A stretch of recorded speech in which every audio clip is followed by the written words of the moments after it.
Olá pessoal, tudo bem? Demorei um pouquinho dessa vez porque está apertado aí, mas pretendo dar continuidade a esse trabalho dentro da possibilidade de tempo que a gente cria, né? O tempo a gente cria, senão a gente nunca tem tempo para fazer o que a gente gosta. Então, hoje a gente vai ler o último capítulo de Para Começo de Conversa, uma obra do Ricardo Gondim. A gente fez a leitura apenas de alguns capítulos, porque a ideia é a gente fazer uma degustação de leitura linha a linha, com reflexões a partir dessa leitura. E hoje a gente vai dar um salto gigantesco. São 32 capítulos, a gente já falou sobre isso, né? E hoje a gente vai para o capítulo 28, tá?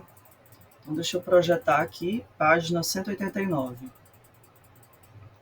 Vamos lá para o final mesmo, para a gente ter, digamos, uma despedida do livro adequada. Vida, um cavalo chuco.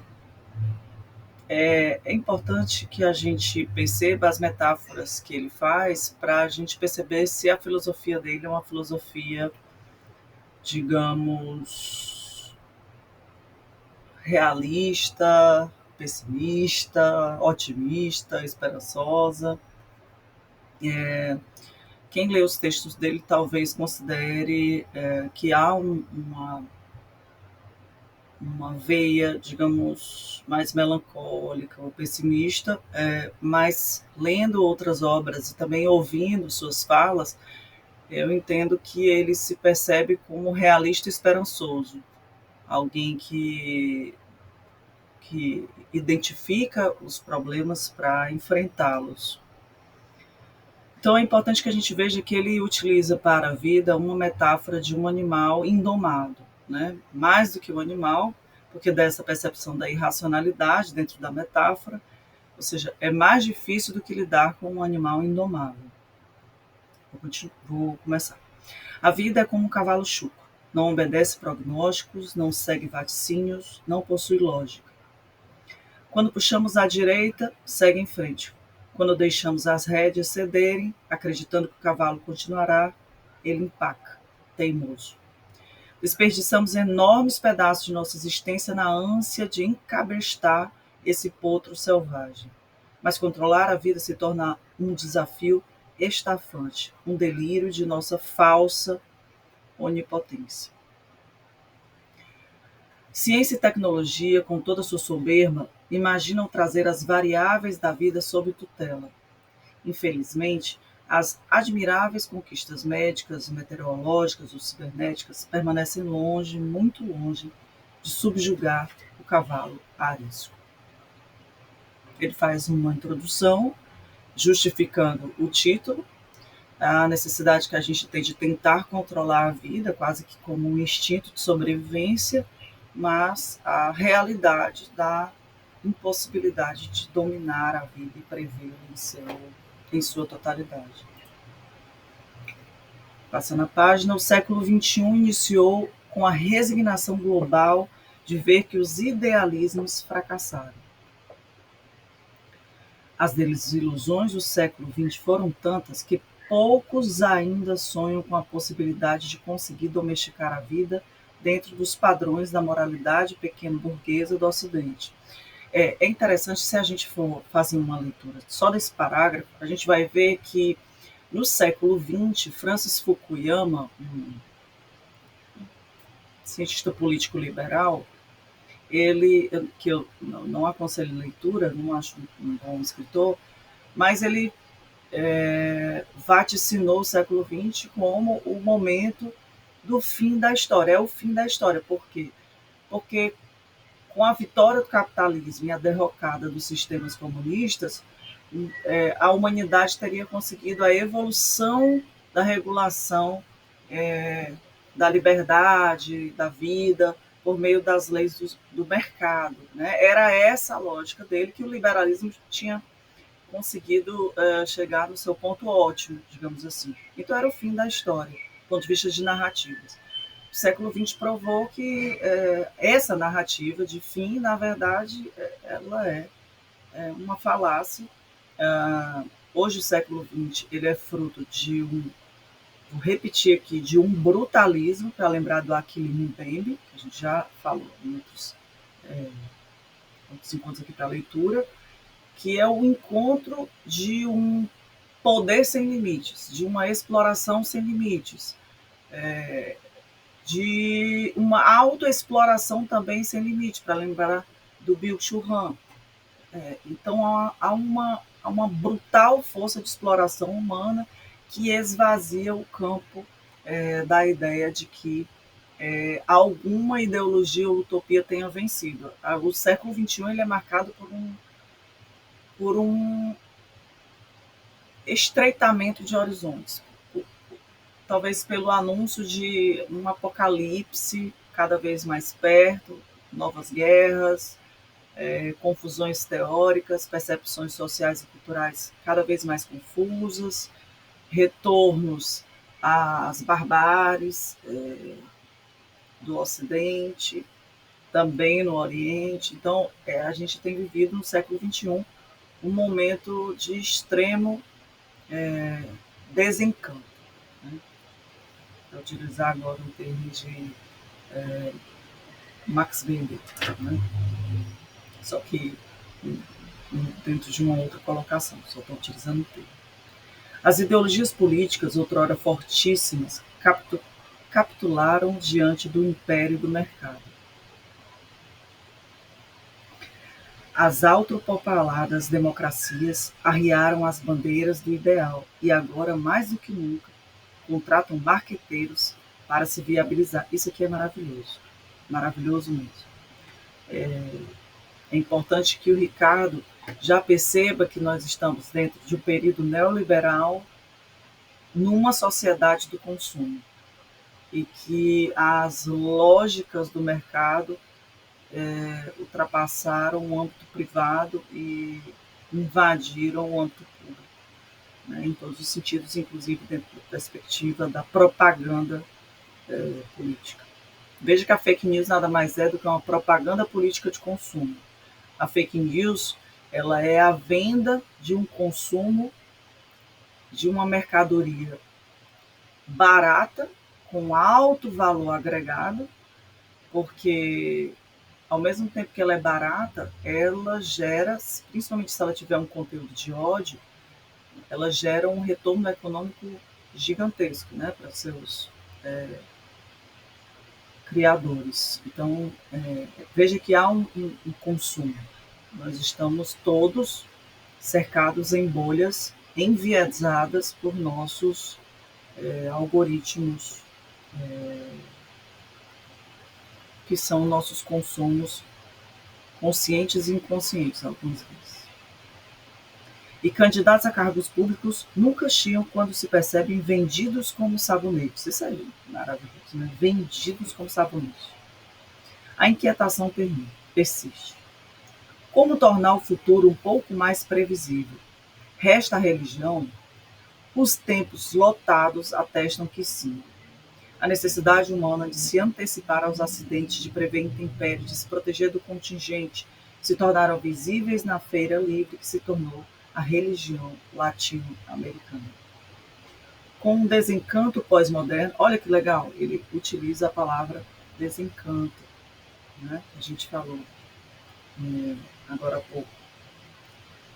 Renasceu a crença de que Deus blinda os seus quando nota que houve a contrapartida humana no cumprimento de suas exigências. Sobejam mercadejadores que repetem nunca de graça. Deus é Deus que protege os filhos debaixo de suas asas. Existiriam mesmo redomas de aço disponíveis aos santos? Com Deus prometem os neo-xamãs da modernidade. Nenhum mal acontecerá aos que foram escolhidos. Livretos religiosos repetem ad nauseam fórmulas de como fechar o corpo, quebrar maldição, receber milagre, alcançar graça. É legal também que ele perceba que essa visão mística da vida e esses atalhos místicos não estão só na religião protestante, mas em religiões outras, né, que têm uma perspectiva de tentar resolver as coisas com um trabalho espiritual, digamos assim. Os jargões decorados e esbravejados tentam gerar uma fé que traz o futuro selvagem para dentro de uma jaula. Essa metáfora é maravilhosa, né? Porque como ele coloca no título a vida um cavalo chucro, é importante que ele reafirme aqui o futuro selvagem para dentro de uma jaula. A lucrativa oferta de milagre não passa de um bom negócio que vende um dia mais plácido, previsível, sem sacolejos e sem surpresas desagradáveis. Acontece que essa mentalidade não encontra eco na tradição judaico-cristã. Gente, se você tiver curiosidade, veja aí, se você tiver paciência também, interesse, veja as pregações devocionais, livretos de cultos, missas, de religiões espiritualistas, discursos de xamãs, discursos de líderes religiosos. Veja que o tempo todo essa lógica de deixa com a espiritualidade que a espiritualidade resolve, isso é uma lógica que tem se repetido muitíssimo.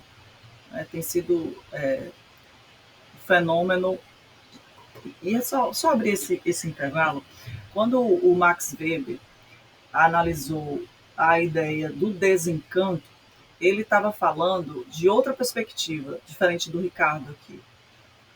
Era a perspectiva de que com a descoberta e os avanços científicos, a descoberta das soluções, por exemplo, médicas, mas também sobre o universo, enfim, sobre a história, sobre os planetas, os multiversos, enfim, a gente cairia no universo em desencanto, para lembrar do Tim Maia. Gente, inclusive eu amo esse CD. Eu acho o melhor CD do Tim Maia. Um dos melhores, mas eu acho esse melhor, eu acho. O que seria o desencanto? Porque não teria mais necessidade de recorrer às categorias, por exemplo, que ele criou do poder carismático, dos milagres de Deus, enfim, dos trabalhos, enfim. Estava doente, iria para a consulta, resolveria. Seria o desencanto causado pela ciência. A sociologia contemporânea retomou essa palavra desencanto do Max Weber para falar de um novo tipo de desencanto, né? Seria o desencanto do desencanto, que é a decepção com a ciência e o retorno às formas místicas e míticas. Né? E aí o retorno não só das figuras religiosas, mas também do poder carismático, né? Que é esse poder que a figura mítica de um líder, por suas características, por sua natureza, enfim, pelos seus atributos, acaba arrastando multidões a si. Né? Então, só abrir isso aqui, que eu acho bastante interessante. A gente vive o desencanto do desencanto. Vamos lá, passar a página? Jesus jamais ensinou esse tipo de fé. Jesus se esforçou para mostrar a seus discípulos que o projeto de Deus visa mudar os conteúdos do coração, não a circunstância. É interessante essa espiritualidade, inclusive esses dias o pastor Ricardo Mundim, ele esteve em sua comunidade de fé aqui em Fortaleza e eu me inscrevi na oficina de ideias dele. Ele e sua esposa Silvia Jerusa, que é psicóloga, mestre, doutora em sua área, e foi muito interessante eles falarem sobre uma perspectiva de viver com Deus sem Deus, no sentido de Bonhoeffer, de não contar com os milagres, com a parte mítica da vida. Ele até usou o exemplo de um rio que fica perto lá de São Paulo, onde ele mora, que está sujo. E ele falava, nós vamos fazer uma campanha de oração para limpar esse rio. A Silvia Jerusa também falou sobre essa perspectiva desmobilizadora da religião. Ora, se Jesus vai voltar, para que eu vou cuidar do rio? Para que eu vou cuidar da natureza? Para que eu vou lutar politicamente por causas sociais, para ajudar os pobres, os moradores de ruas? Ela falou do trabalho dela, 12 anos com o pessoal da Cracolândia e agora numa comunidade, enfim. Não, eu tenho que pensar, viver com Deus sem Deus, nesse sentido. Eu achei bastante interessante, porque é uma ideia de espiritualidade que se inspira em Deus, mas que não espera essa, digamos, essa parafernália mítica, né? Só uma adendo. No universo conceitual de Jesus, o mundo está repleto de lobos, sofre ameaças e perigos da natureza. Para ele, viver é perigoso. Fé tem a ver com a capacidade de lidar com pelo menos 4 facetas da existência. Olha o que é fé para o Ricardo. Fé é lidar com pelo menos estações, emoções, decisões e relações. Isso é belíssimo, porque retira a fé da gaiola da religião. A fé está nas estações, ou seja, não dá para controlar. Emoções, a partir de Freud a gente descobre que a gente é mais inconsciência até do que consciência, né? E com Jung, ainda tem influência da Carl Jung, da inconsciência coletiva, imaginei. Decisões, que também sofrem essas infinitas influências, e relações. Né? Só um adendo também, a teologia do Ricardo, a partir daquela ruptura que ele faz, né, do movimento evangélico, é uma teologia que ele denomina como relacional. Os conceitos são relacionais, a perspectiva de vida com Deus é relacional, a Bíblia ela é relacional, ela não é um objeto mítico, inerrante, digamos assim, como previsto nos catálogos da ortodoxia, da teologia sistemática, por exemplo, na Igreja Católica de Santo Agostinho, né, a inerrância das Escrituras. Vamos continuar. Estações compõem o fluxo da história em diferentes fases. Em cada fase há períodos claros: infância, adolescência, vida adulta, meia e terceira idade. Viver significa desejar ter sabedoria para apreciar cada momento da existência com suas belezas, limitações e desafios. Emoções. Descrevem os sentimentos que acompanham as pessoas quando reagem aos eventos da vida. Daí as emoções se revezarem em picos de euforia e vales de tristeza. Viverá melhor quem souber lidar com a gangorra do sobe e desce emocional. Decisões representam um grau de liberdade que todos dispõem para escolher as novas avenidas que se escancaram no amanhã inédito. A liberdade humana é limitada. Isso aqui é importante porque, dentre várias perspectivas que ele renuncia à ideia da predestinação calvinista, mas aparentemente ele também renuncia à ideia de um arminianismo absoluto, né? Quando ele diz assim, nosso livre-arbítrio é limitado, né? As nossas escolhas são limitadas. Limitadas pelo quê? Estações, emoções, decisões, relações.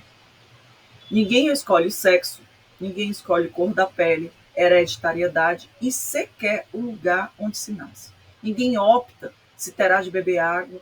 Tal liberdade não existe. Existe sim a atitude de cada um diante da necessidade de beber água. O que determina a qualidade, inclusive acabei de beber água, né? Você tirou. O que determina a qualidade de vida de cada é o modo como ele encara as suas contingências.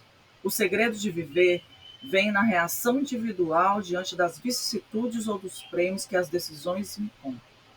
O segredo de viver é conviver com esse cavalo indomável, é aceitar as contingências da vida, é não querer dominar e colocar dentro de uma jaula. Relações indicam que ninguém é uma ilha isolada. Se for, vai ter problema, né? Formamos arquipélagos. Pessoas dependem de pessoas.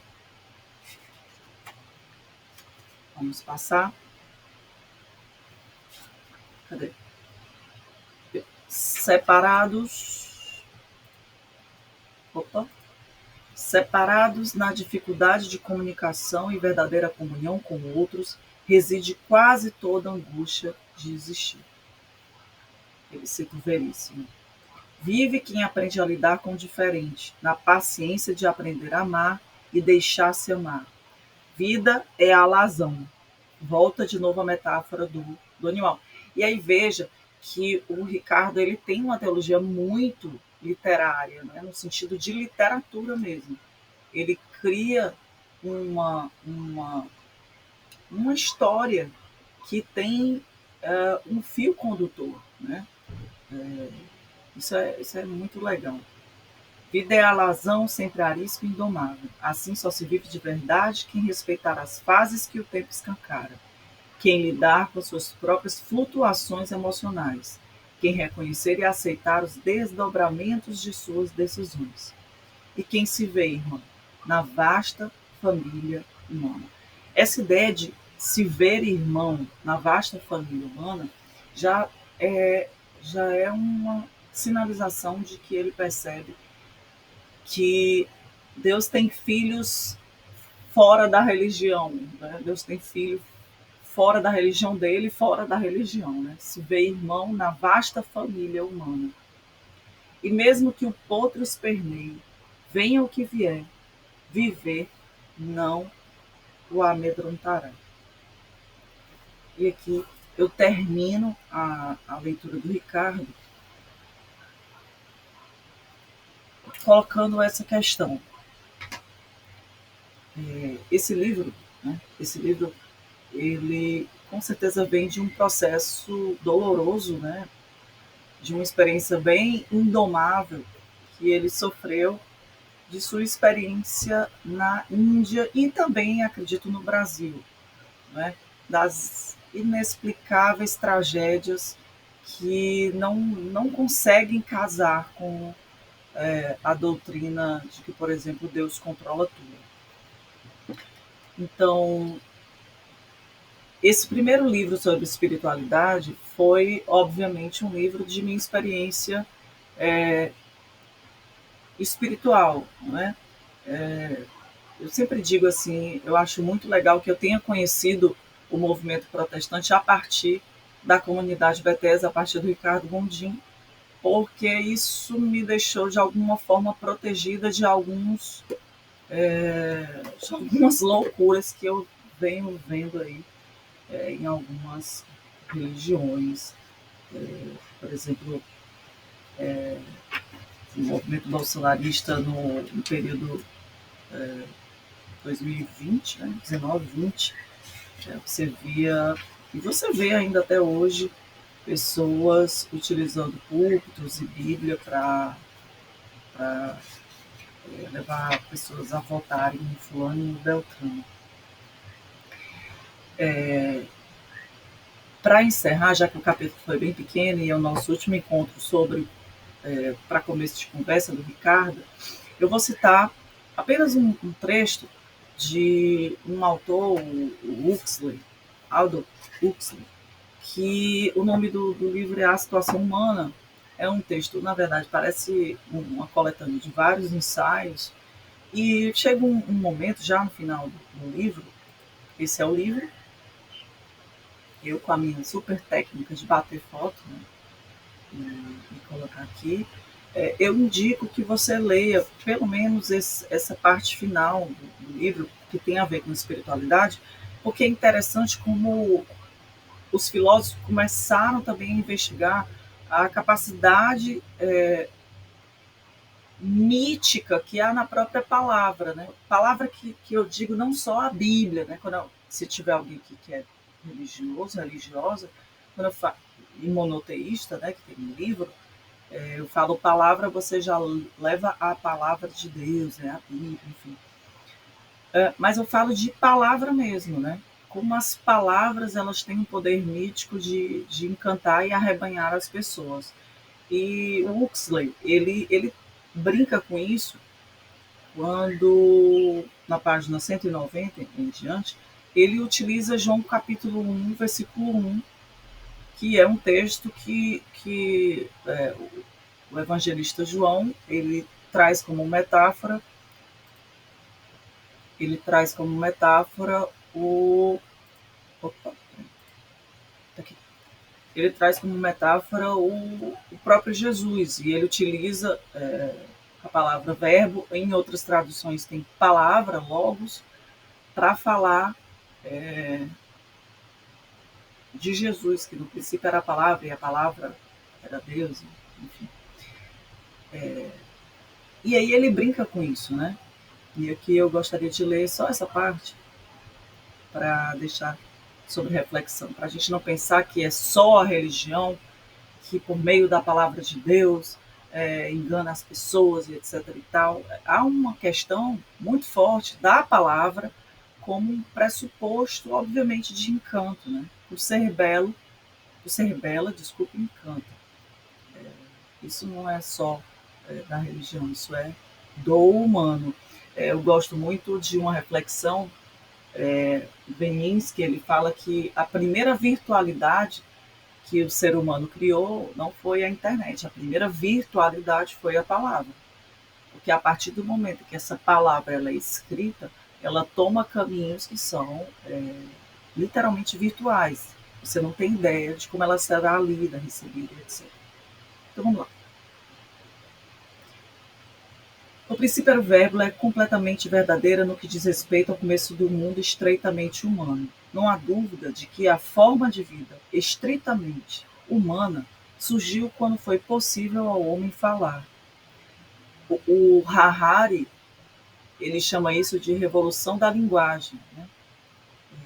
A linguagem é o que nos torna humanos. Infelizmente, é também o que nos torna humanos demais. E é legal porque ele utiliza uma expressão que é do Nietzsche, né? Humanos demasiadamente humanos, que é tirando essa carga moral da palavra, se torne mais humano, mas o ser humano ele é capaz de coisas belas e de coisas muito ruins. Então, quando você diz assim, seja mais humano, humano em que sentido?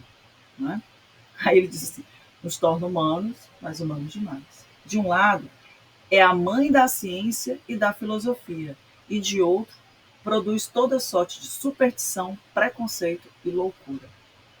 Veja que o dispositivo racial, né, o dispositivo colonial da racialidade para dominar, escravizar e sequestrar pessoas do seu continente, da sua língua, do seu país, enfim, foi o dispositivo da linguagem. Foi no século XIX que se criou toda uma ciência para criar o mito de uma hierarquia de raças. Né? E isso causou um desastre que até hoje, por exemplo, o Brasil colhe de ser uma das nações que mais destruiu a vida de pessoas por meio do dispositivo racial. Então, ao mesmo tempo que a palavra faz coisas belíssimas, faz coisas extremamente pesadas, terríveis, monstruosas. Aí ele continua: ajuda-nos e nos destrói. Torna possível a civilização e também produz aqueles assustadores conflitos que degradam a civilização. Ele continua, e eu não vou me deter aqui para a gente não perder muito tempo, mas é interessante a gente seguir esse caminho, né? De não encarar nenhuma religião, nenhum livro, nenhuma linguagem como algo perigoso de per si, por si. Não é, digamos, a Bíblia, o Alcorão, o livro. Ai, Jesus, eu não vou lembrar. Os outros livros religiosos, os panfletos, os itãs, para lembrar da tradição oral do candomblé e da Ubanda. Não, não é isso. É, é o contexto histórico, ético, reflexivo, que vai fazer com que essa linguagem, seja escrita ou falada, seja algo que nos possibilite algo de emancipação ou de destruição. Eu encerro aqui o nosso primeiro livro, termino com essa reflexão, exatamente para espancar essa lógica cientificista de que a religião de per si é algo ruim e jogo aqui a pergunta: qual será a nossa próxima leitura?